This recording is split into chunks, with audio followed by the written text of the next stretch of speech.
ایران کے ساتھ مذاکرات مثبت انداز میں جاری ہیں۔ امریکی صدر آبِ ہرمز کھلنے کے لیے پر امید، کہا ابھی گزرگاہ کھلنا پہلا مرحلہ ہے، دوسرے مرحلے میں جوہری معاملے پر بات ہوگی، اگر ایران پیچھے ہٹا تو سخت کارروائی کریں گے۔ فاکس نیوز کو انٹرویو میں صدر ٹرمپ نے کہا، ایران نے نہایت شائستگی سے کہا ہے، براہ کرم کیا ہم بات کر سکتے ہیں؟ میں نے کہا ہاں ہم بات کر سکتے ہیں، آئیے اب اسے مکمل کر لیتے ہیں اور انجام تک پہنچاتے ہیں۔ پاکستان کی کوششیں رنگ لے آئیں، امن کا راستہ کھلنے کے قریب۔ ایران آبِ ہرمز کی بحالی پر رضامند ہو گیا، عبوری معاہدے کا اعلان آج متوقع ہے۔ عرب میڈیا کے مطابق تہران نے پاکستان کو مثبت اشارے دے دیے ہیں۔ دونوں ملک مذاکرات میں اہم پیش رفت کے قریب ہیں، زیادہ تر معاملات طے پا گئی، ایک یا دو مسائل بدستور حل طلب ہیں۔ ایکسیوس کے مطابق ایرانی قیادت نے مجوزہ معاہدے کی منظوری دے دی۔ پاکستان کی کوششیں رنگ لانے لگیں، ہچکولے کھاتی عالمی معیشت خطرات کے بھنور سے نکلنے کے قریب۔ ایران آبنائے ہرمز کھولنے پر راضی، اعلان چند گھنٹوں میں متوقع۔ عرب میڈیا کے مطابق علاقائی نگرانی میں بین الاقوامی سمندری گزرگاہ کو کھولا جائے گا، اور اس حوالے سے تہران نے پاکستان کو مثبت اشارے بھی دے دیے۔ رپورٹس کے مطابق قطر اور عمان کی ثالثی میں امریکہ اور ایران کے درمیان رابطے جاری ہیں، دونوں ممالک مذاکرات میں اہم پیش رفت کے بہت قریب ہیں۔ ادھر امریکی میڈیا نے بھی مثبت خبروں کی تصدیق کر دی۔ ایکسیوس نے اپنی رپورٹ میں دعویٰ کیا ہے کہ ایرانی قیادت نے مجوزہ معاہدے کی منظوری بھی دے دی۔ عبوری معاہدے میں 60 روزہ انتظام کے تحت بحری آمد و رفت بحال کرنے کی تجویز، ٹول فیس معاف اور بحری بارودی سرنگیں ہٹانے کا منصوبہ شامل ہے۔ قطر، پاکستان اور سعودی عرب نے بھی ثالثی میں اہم کردار ادا کیا۔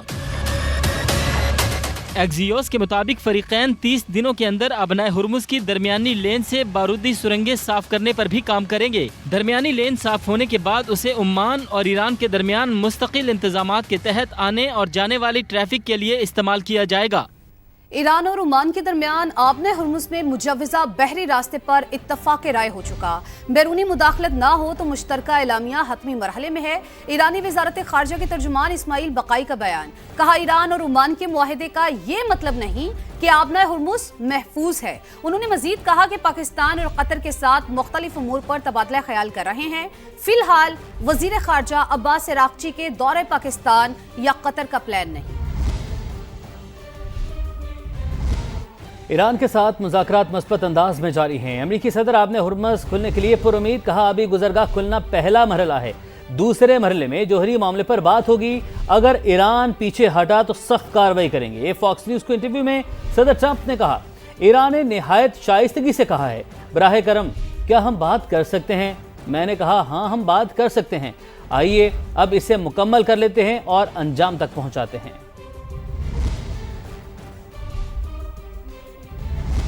اور پاکستان خطے میں امن کے لیے اپنی مخلصانہ کوششیں جاری رکھے گا۔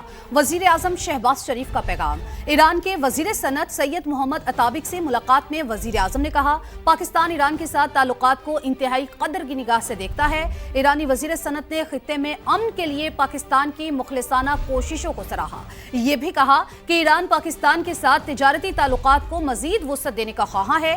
ملاقات میں پاکستان اور ایران کا بارڈر 24 گھنٹے کھلا رکھنے، سہولیات بڑھانے، بہتر لاجسٹکس اور کسٹمز طریقہ کار میں ہم آہنگی پر اتفاق ہوا۔ پاکستان اور امریکہ کا دہشت گردی کے خلاف تعاون مزید مضبوط بنانے پر اتفاق۔ واشنگٹن میں پاک امریکہ اینٹی ٹیررزم ڈائیلاگ کا چوتھا دور، دونوں ممالک دہشت گردوں کا نیٹ ورک توڑنے پر متفق۔ مشترکہ حکمت عملی پر تبادلہ خیال کیا گیا۔ کالعدم PLA، TTP، داعش، القاعدہ، خراسان کے خلاف تعاون جاری رکھنے کا عزم دہرایا گیا۔ امریکی محکمہ خارجہ نے مشترکہ اعلامیہ جاری کر دیا۔ پاکستان نے خطے میں امن، استحکام اور خوشحالی کے لیے مل کر کام کرنے پر زور دیا۔ جوڈیشل کمیشن کی سفارشات کی صدارتی توثیق میں تاخیر، عدالتی بحران کا خدشہ پیدا ہو گیا۔ 20 اور 21 جولائی کی جوڈیشل کمیشن سفارشات سے متعلق نوٹیفیکیشن تاحال جاری نہ ہو سکا۔ صدارتی عدم منظوری کے خلاف اسلام آباد ہائی کورٹ میں درخواست دائر کر دی گئی، جبکہ وفاقی حکومت بھی مختلف آپشنز پر غور کر رہی ہے۔ وفاقی وزیر قانون اعظم نذیر تاڑر نے قانونی ماہرین سے مشاورت شروع کر دی ہے۔ محسن نقوی کا بیان بے معنی اور سیاق و سباق کے بغیر ہے۔ وزیر داخلہ بتائیں وہ کس سسٹم کی بات کر رہے ہیں۔ وزیر اعظم کے مشیر رانا ثناء اللہ کی پروگرام ندیم ملک لائیو میں گفتگو، کہا اگر ڈیلیور نہیں کر سکے تو اس کی وجہ آئین پر نہ چلنا ہے. صوبے بنائیں یا انتظامی یونٹس, چلنا اسی سسٹم کے تحت ہے. آپ مجھے بتائیں کہ انہوں نے جو بات کی ہے کہ یہ جو سسٹم ہے یہ کولیپس کر چکا ہے, کوئی مانے نہ مانے, یہ کس سسٹم کی وہ بات کر رہے ہیں؟ سسٹم تو ملک میں پارلیمانی جمہوری نظام ہے, 1973 کا آئین ہے. اگر ڈیلیور نہیں ہو سکا, جو کہ یقیناً نہیں ہو سکا, تو اس کی وجہ یہ ہے کہ اس کے اوپر عمل نہیں کیا گیا. جوڈیشری ہے, ایگزیکٹو ہے, لیجسلیچر ہے. آج یہ تینوں جو اپنا اکائیاں ہیں وہ آئین کے مطابق جو ہے وہ اپنا رول ادا کریں. کوئی ڈیم بنانے نہ جائے, کوئی دوسرے کے معاملے میں جو ہے وہ مداخلت نہ کرے, تو یہ 1 سال میں ڈیلیوری جو ہے وہ شروع ہو جائے گی. چھوٹے یونٹ بنائیں, صوبے بنائیں, امپاورڈ بلدیاتی نظام بنائیں, لیکن بھی ہوگا تو اسی آئین کے تحت, اسی سسٹم میں. اس سے باہر کیسے ہوگا؟ عسکری اور سیاسی قیادت کا آپس میں باہمی عزت کے ساتھ, احترام کے ساتھ ملک کے معاملات کو چلانا جو ہے, اس کا نتیجہ ہے کہ آپ کی آج پوری دنیا میں عزت ہے. آپ نے مارکہ حق جیتا ہے.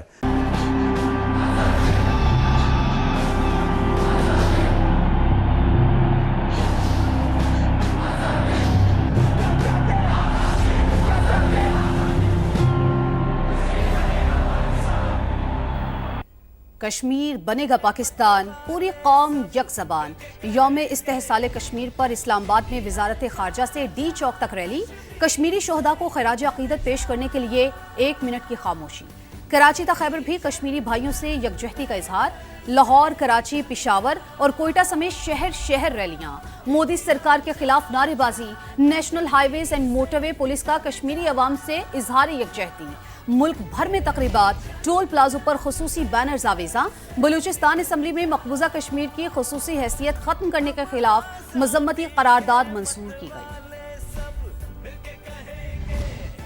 5 اگست کے غیر قانونی اقدامات کے خلاف مقبوضہ کشمیر میں یوم سیاہ کے طور پر منایا گیا. شری نگر میں مقبوضہ وادی کی خصوصی حیثیت کی بحالی کے لیے احتجاج. رکاوٹوں اور پکڑ دھکڑ کے باوجود خواتین نے بھی شرکت کی.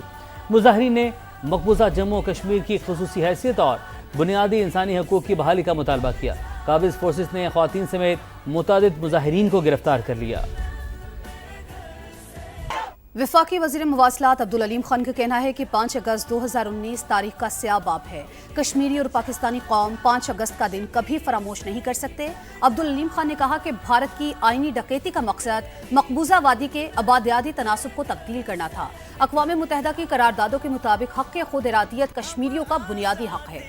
وفاقی وزیر مواصلات نے کہا کشمیریوں کو انہی کی سرزمین پر اقلیت میں بدلنے کی بھارتی سازش کبھی کامیاب نہیں ہوگی.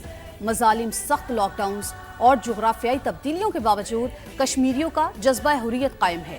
وفاقی وزیر عبدالعلیم خان نے واضح کر دیا کہ کشمیری بہن بھائی اس جدوجہد میں تنہا نہیں. پاکستان کی غیور قوم اور ریاست ان کے ساتھ کھڑی ہے. یوم استحصال کشمیر پر لندن میں بھارتی ہائی کمیشن کے باہر بڑا احتجاج. مقررین کا عالمی برادری سے مسئلہ کشمیر کے حل کے لیے کردار ادا کرنے کا مطالبہ. احتجاج میں کشمیری عوام کے ساتھ بھرپور یکجہتی کا اظہار کیا گیا. مظاہرین نے پاکستان اور پاک فوج کے حق میں نعرے بھی لگائے.